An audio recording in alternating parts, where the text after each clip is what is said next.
believe. When I look back on my life, I believe that the first lie that I ever believed is that mullets are cool. Permed ones, especially.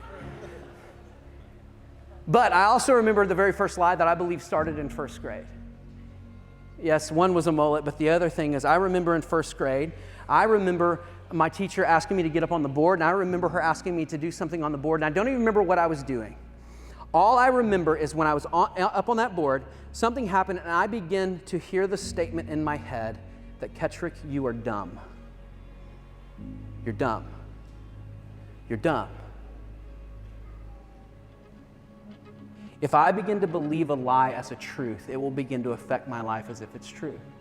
And all of a sudden, from that moment on, by the time I was in the 3rd grade, I was in reading disability classes, from the 3rd grade to the 8th grade, and I struggled through school, and I had this recorder, what I call elevator music, in the back of my head saying, I'm dumb, I'm dumb, I'm dumb, I'm dumb.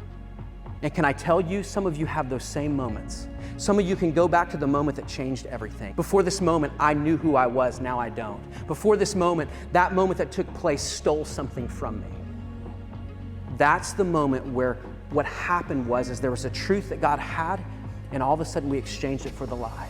And now we've been living out the lie ever since. That's what happens. That's what takes place in all of our lives. And that's what happened for me.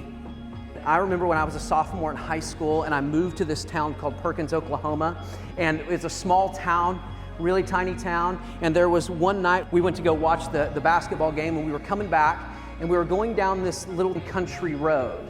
I was sitting on the passenger side door, and it was just this little bucket seat. Rudy was in the middle, and my buddy Eric was driving. And I remember just becoming bored. Okay, and so I just had this idea. I said to Eric, I said, hey, Eric, can we just let off the gas and coast and see how long it takes us to get to 0? In my head, I had this thought. It was going so slow and looking so slow. I had this thought. I thought, I can run this fast.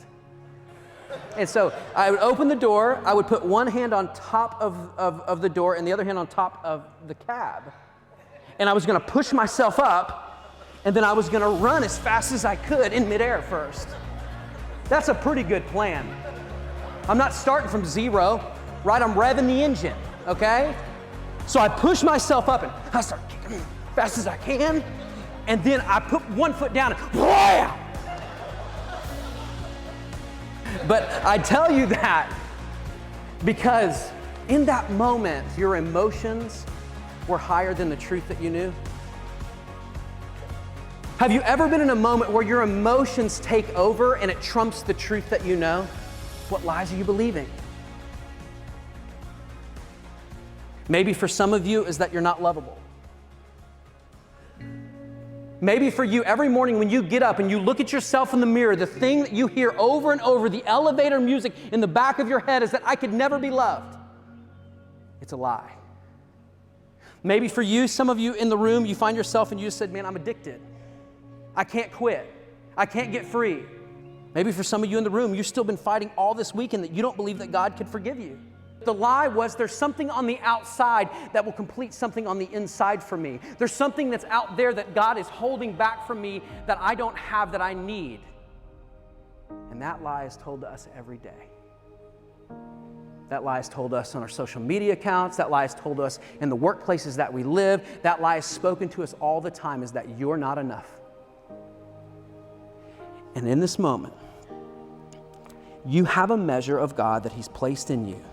But I know, and you need to know, that not every thought that comes into your mind is your thought. Listen, we speak His truths, and all of a sudden it begins to change us and we hear the Word, and when those two things come together, He says, that's where I want my people. But a lot of times in my life, here's what I know. If I begin to believe a lie as a truth, it will begin to affect my life as if it's true. And all of us, none of us are exempt from that. If you believe a lie as a truth, it will begin to affect your life as if it's true. I know that in my life, and I know that in your life. And I know that the enemy, what he wants to do is for any of us to go out there and do what God's called us to do, to leave this place and be different. We have to know the truth of who God says that we are, because if we don't, if we leave here just with emotion and no truth tied to it, we'll leave here and be non-productive. We'll leave here and not do the things that God has called us to do.